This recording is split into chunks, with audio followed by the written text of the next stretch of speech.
Hello and welcome everyone. जैसा कि आपने थंबनेल में देखा कि आज हम डिस्कस करने वाले हैं कि आखिर हमारे भारत में क्यों लगातार पेट्रोल और डीजल के दाम बढ़ रहे हैं।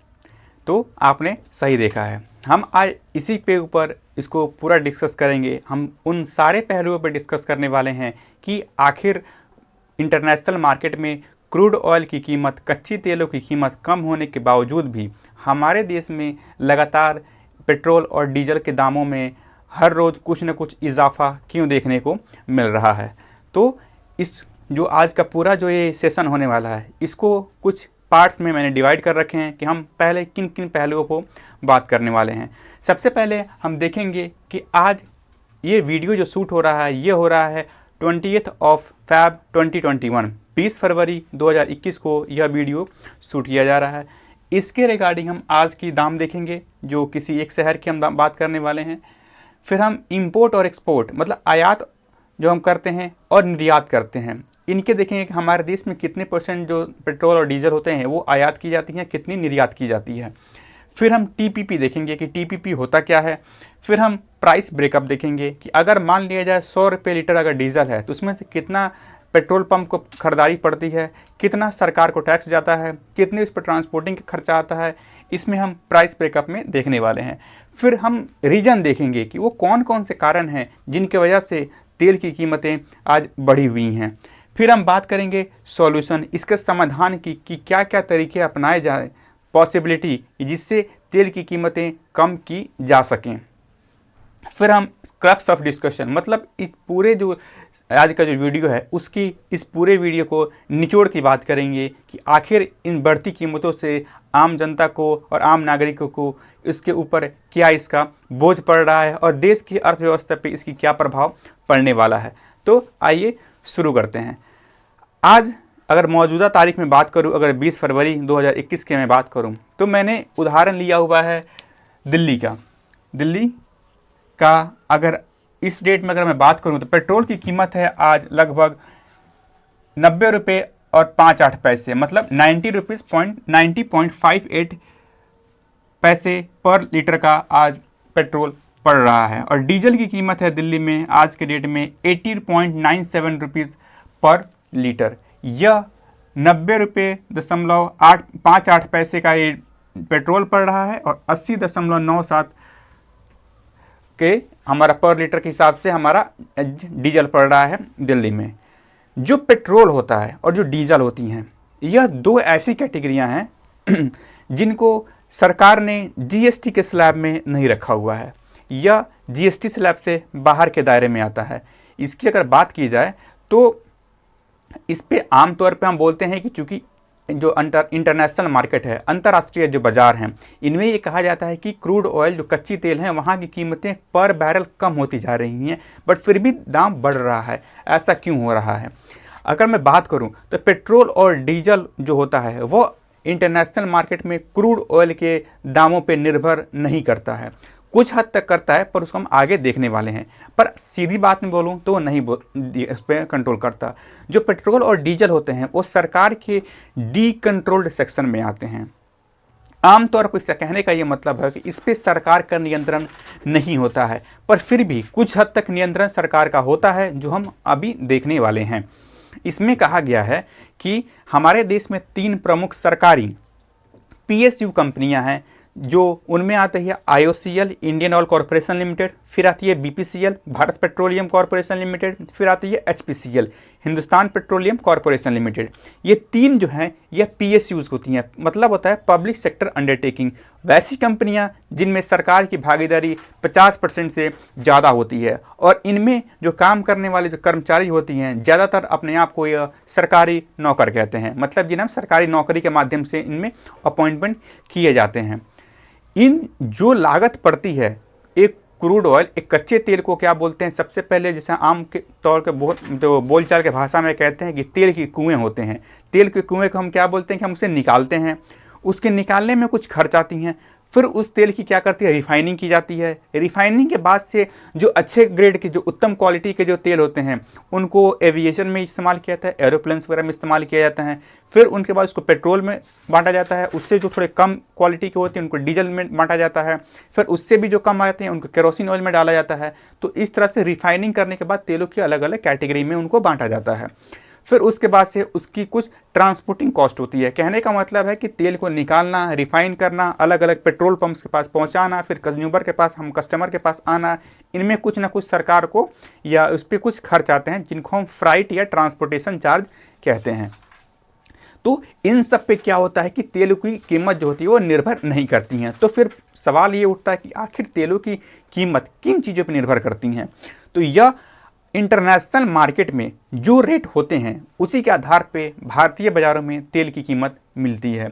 मतलब क्या है कि इन कच्चे तेलों के दाम पे हमें तेल पे फ़र्क नहीं पड़ता। मतलब है कि अगर अंतर्राष्ट्रीय बाज़ार में तेल की कीमत ज़्यादा है तो भारत में तेल की कीमत भी ज़्यादा देखने को मिलेगी।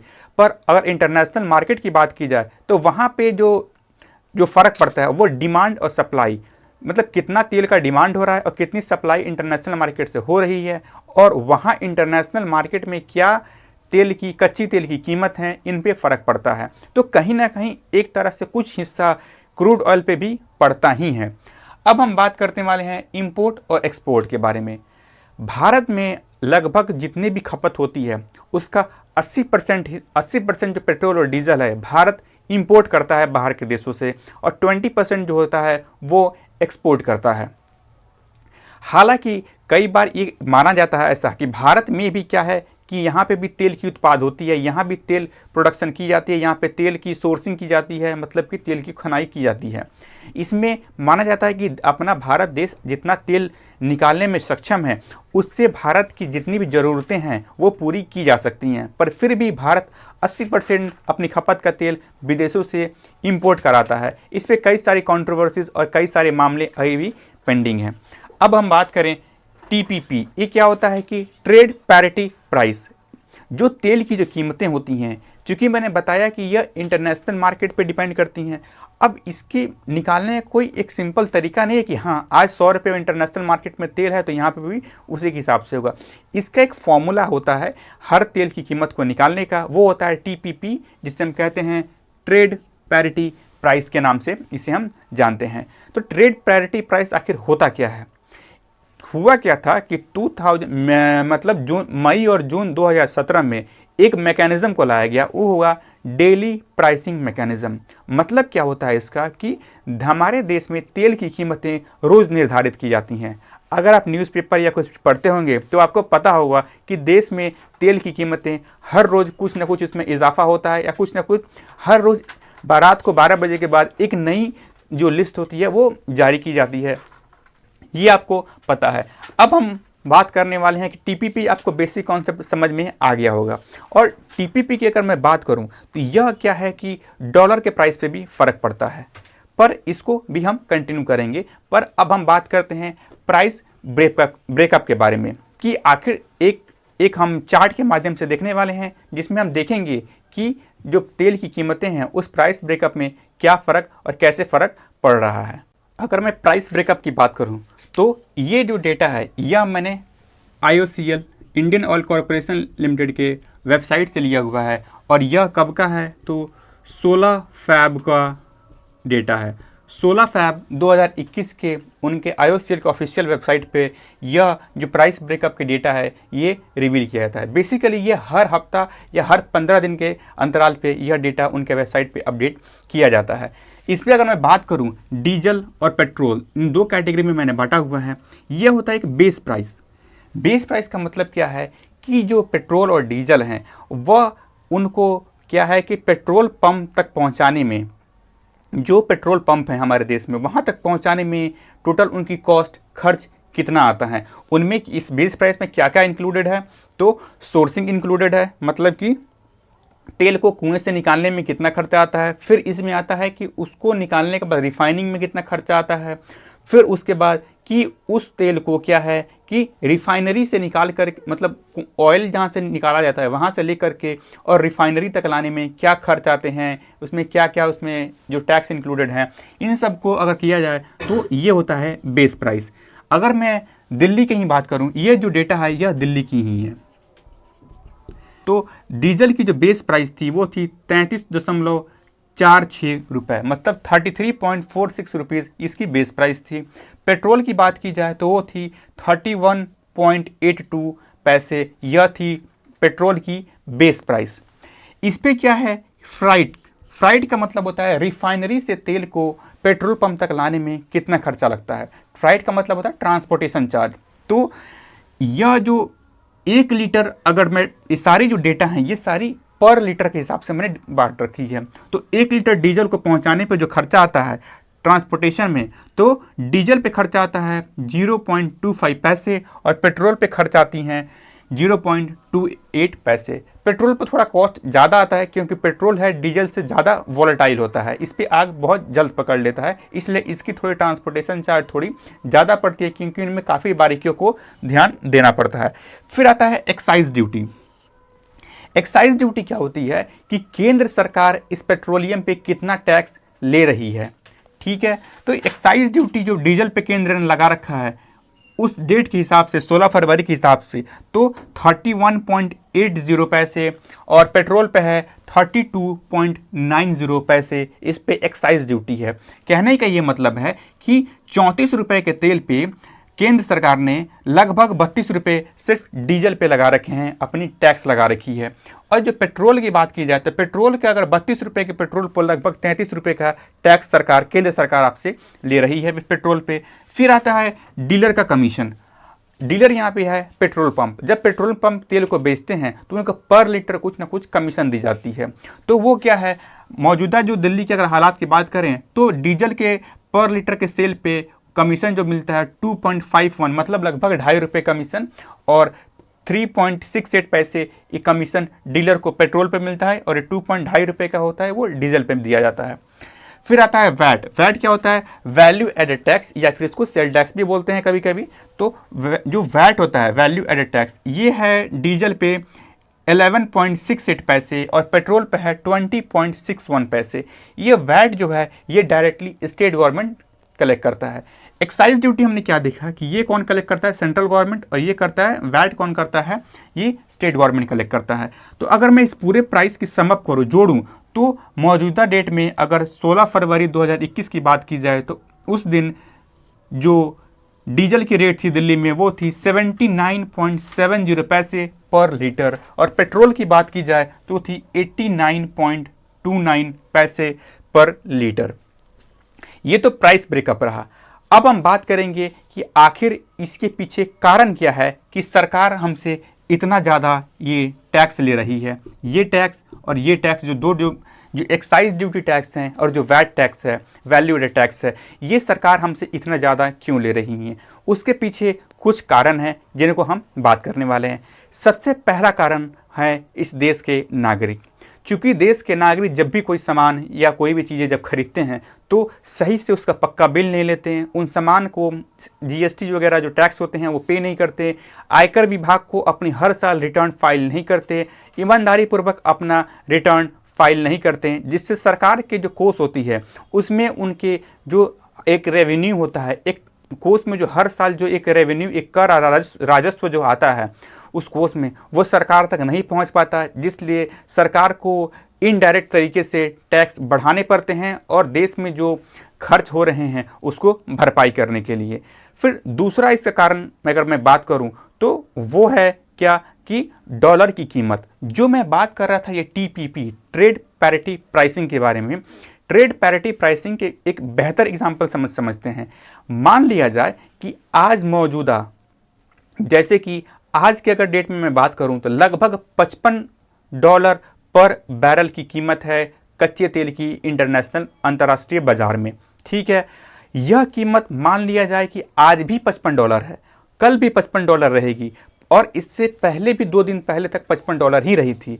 परंतु क्या है कि भारतीय जो रुपया है, जो इंडियन करेंसी जो रुपीज़ है, वह डॉलर के मुकाबले धीरे धीरे काफ़ी समय से अगर बात किया जाए पिछले 2 सालों से काफ़ी कमज़ोर पड़ता गया है। 2 साल पहले की अगर मैं बात करूँ तो 2 साल पहले डॉलर की रेट लगभग 65 से 66 रुपये थी, $1 की रेट इंडियन रुपीज़ में। आज मैं बात करूं तो लगभग 74 टू 75 रुपीज़ $1 की कीमत हमारे भारतीय करेंसी के हिसाब से पड़ रही है। तो आप साफ समझ सकते हैं कि अगर मान लिया जाए $55 कीमत रही, आज भी रही, कल भी रहेगी, पर डॉलर की जो रेट है वो चेंज होती जा रही है, वो इंडियन रुपीज़ में इसकी चेंज जो वैल्यू है वो दिन प्रतिदिन और गिरती जा रही है। तो इसका सीधा सीधा असर किससे पड़ रहा है? हमारे टीपीपी ट्रेड पैरिटी प्राइसिंग का पड़ रहा है। और इस पे पड़ने से क्या मतलब पड़ रहा है कि जो अंतर्राष्ट्रीय बाजारों में जो तेल की कीमत है उससे भी हमारे देश में तेल की कीमतों का इजाफा हो रहा है।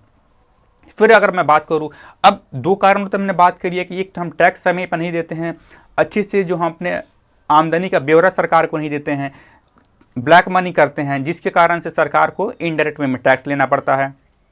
दूसरा है कि जो है यहाँ पे मैंने बताया कि अगर डॉलर जो है वह भारतीय रुपीज़ के मुकाबले मजबूत होते जा रहा है और भारतीय रुपया जो है वो डॉलर के मुकाबले यहाँ पे कमज़ोर होते जा रहा है। ये कारण है कि तेल की कीमतें यहाँ पे बढ़ रही हैं।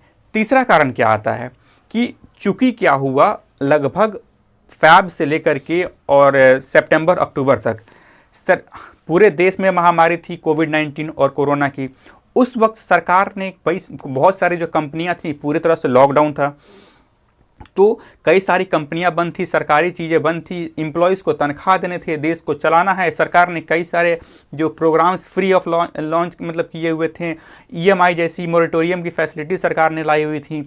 सरकार ने गरीबों को मुफ्त अनाज तक दिया था, कुछ गरीबों के खाते में 1000-2000 मंथली के हिसाब से पैसे भी दिए गए थे।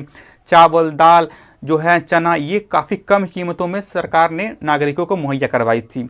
तो इसमें क्या होता है, जो इसमें सरकार को जो वित्तीय जो राजस्व जो घाटा हो रहा था, इसकी भरपाई करने के लिए इन पिछले 8-9 महीनों में सरकार ने क्या किया कि अपने एक्साइज ड्यूटी पे लगभग 10 से 13 रुपये का इजाफा किया है। जिसमें मान लिया जाए कि पहले सरकार क्या था कि अगर 5 रुपये आपसे टैक्स लिया करती थी, उदाहरण के तौर पे मार्च 2020 से पहले, तो मार्च 2020 से लेकर के और आज के अगर मैं बात करूँ फरवरी 2021 तक, सरकार ने लगभग अपने उस टैक्स में और ऐड कर दिए हैं, लगभग 12 से 13 रुपये और ऐड कर दिए हैं। मतलब 5 रुपये की जगह आज सरकार अब से 18 से 20 रुपये ले रही है टैक्स। तो ये कुछ 3 प्रमुख कारण हैं, रीज़न हैं, जिसकी वजह से इस तेल की कीमतों में इजाफा हुआ है। अब हम बात करने वाले हैं कि इसके सॉल्यूशन के बारे में, आखिर क्या समाधान लाया जाए ताकि इससे कीमतों की मतलब कमी लाई जा सकती है।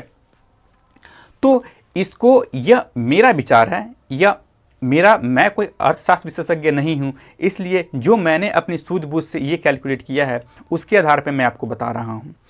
जब 1 जुलाई 2017 को पूरे देश में वन नेशन वन टैक्स जो कि जीएसटी है लागू किया गया था, तो उनमें कुछ चीज़ों पे जीएसटी लागू नहीं किया गया था। उनमें आती है शराब, पेट्रोल और डीजल। भारत में अगर बात करूं तो सबसे हाईएस्ट जीएसटी जो टैक्स का जो स्लैब है वो है 28%, मतलब 28% का स्लैब हमारे भारत में है, जो कि पूरे विश्व में सबसे ज़्यादा टैक्स स्लैब है।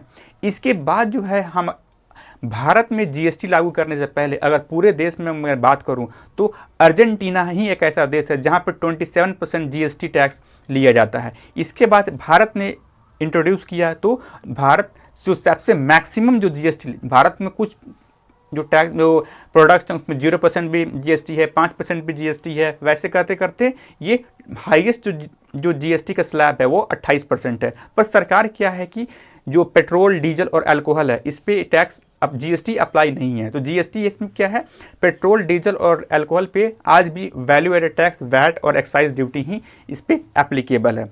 अब इसके पीछे कुछ कारण हैं। जो जीएसटी, जो पेट्रोलियम है, जो पेट्रोल डीजल है या फिर जो शराब है, यह इसको कहा जाता है कि यह सरकार के लिए कामधेनु गाय है। सरकार को जब भी अपने वित्तीय घाटे को पूरी करनी होती है, जब भी सरकार को राजस्व घाटा जब होता है या जब भी कोई घाटा होता है और सरकार को जब ज़रूरत कम समय में ज़्यादा पैसे अगर अर्जित करने होते हैं तो सरकार इन्हीं माध्यमों से करती है।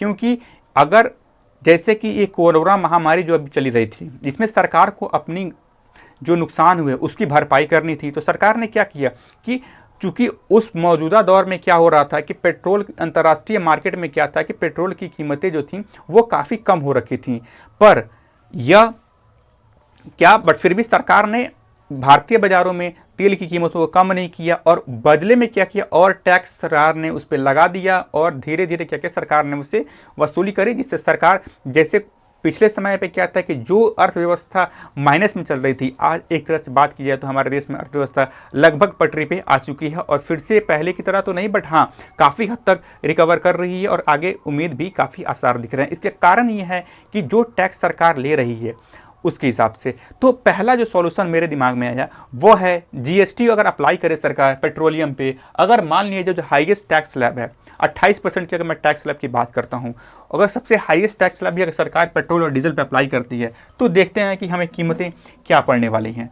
अगर मान लिया जाए कि जो बेस प्राइस हो रहा था यहाँ पे, क्या जो ट्रांसपोर्टेशन और बेस प्राइस की टोटल मैं बात करूँ तो यहाँ पे क्या लगभग कितना हो रहा था, ये 34 रुपये डीजल का पड़ रहा था और पेट्रोल कितना पड़ रहा था, यहाँ पे 32 रुपये पड़ रहा था। तो बेस प्राइस मैंने पेट्रोल का यहाँ पे 32 रुपये रखा, डीजल का कितना रखा 34 रुपये रखा। इस पे क्या होता है स्टेट जीएसटी और सेंट्रल जीएसटी दोनों लगते हैं, और मैं 14% अगर स्टेट जीएसटी दूँ और 14% सेंट्रल जीएसटी दूँ, उसके आधार पर देखिए अगर मैं सेंट्रल जीएसटी दे रहा हूँ तो इस 32 रुपये के बेस प्राइस पर सरकार हमसे 14% के हिसाब से 4.48 रुपये ले रही है टैक्स, और जो डीजल पे कितनी ले रही है 4.76। अगर 34 रुपये की बेस प्राइस है तो इस पे डीलर कमीशन अगर मान लिया जाए तो पेट्रोल पे अगर डीलर यहाँ पे इसके हिसाब से अगर 4 रुपये दे रहा है और इसी के हिसाब से 2.5 की जगह पर अगर मैं 3 रुपये कर दूँ डीजल पे डीलर की कमीशन, मतलब पेट्रोल पंप की कमीशन। फिर अगर स्टेट जीएसटी की बात की जाए तो इक्वल अमाउंट यहाँ पे स्टेट भी लेगा 4.48 रुपये और यहाँ पे सेंटर जो होगा ये दोनों ही लेंगे, सेंटर और स्टेट की जीएसटी लगभग बराबर पड़ेगी। तो अगर मैं बात करूँ रिटेल सेलिंग प्राइस की, मतलब एक आम नागरिक को कितने का पड़ेगा पेट्रोल और डीजल, इन सारे को ऐड किया जाए तो पेट्रोल पड़ेगी कितना 44.96 रुपये 96 पैसे पड़ेंगे, और अगर मैं डीजल की बात करूं तो वो पड़ेगा 46.52 पैसे का पड़ेगा। मतलब क्या है, अगर जीएसटी स्लैब की सबसे हाईएस्ट स्लैब भी अप्लाई की जाए फिर भी मौजूदा रेट से अगर मैं बात करूँ इसके मुकाबले तो जो पेट्रोल है वो 44.33 पैसे सस्ता पड़ेगा और डीजल भी पड़ेगा 33.18 पैसे डीजल मौजूदा रेट से सस्ता पड़ेगा। ये तब होगा अगर सरकार जीएसटी स्लैब अप्लाई करती है। तो दूसरा इसका समाधान क्या हो सकता है कि अगर देश में जितने भी अगर हम सामान की खरीदारी करते हैं या जो भी हम अपने आमदनी करते हैं उसका सही ब्यौरा अगर सरकार को देते हैं, समय पर अगर हम उसकी इनकम टैक्स की भरपाई करते हैं तो सरकार के राजस्व में एक टैक्स एक पैसे जो हैं वो जाते रहेंगे, इसलिए सरकार को इनडायरेक्ट तरीके से हमसे पैसे लेने की ज़रूरत नहीं पड़ेगी। ये इसका सॉल्यूशन रहा था, कुछ सॉल्यूशन रहे थे। ये आमतौर पे जो सॉल्यूशन की अगर मैं बात करूँ तो ये रहा था। अब मैं बात करने वाला हूँ कि इस क्रक्स ऑफ डिस्कशन, मतलब कि इस पूरे वीडियो का निचोड़ क्या रहा। तो इस पर अगर हम कुछ पॉइंट्स पे मैं पहलू मतलब कुछ प्रकाश डालना चाहता हूँ, जिसमें क्या हो रहा है। सबसे पहला कि अगर डॉलर की कीमत जो है हमारे इंडियन रुपीज़ के मुकाबले मजबूत स्थिति में नहीं रहेगी तो इसका फ़र्क ज़्यादा नहीं पड़ेगा। फिर दूसरा क्या आता है, इस हमने देखा था कि अगर सरकार चाहे, कहने का ये मतलब है कि जहां एक तौर पे जब 2014 में एनडीए की सरकार बनी थी हमारे देश में, उससे पहले पर डॉलर जो पर बैरल के हिसाब से जो कीमत थी वो लगभग $110 पर बैरल के हिसाब से पेट्रोल की कीमत उस टाइम में चल रही थी। और डीजल की मैं बात करूं तो आज जो डीजल की कीमत है मौजूदा इंटरनेशनल मार्केट के हिसाब से कच्चे तेल की वो है लगभग $55 पर बैरल के हिसाब से। पर फिर भी उस वक्त के मुकाबले आज पेट्रोलियम काफ़ी ज़्यादा इजाफा कर चुका है।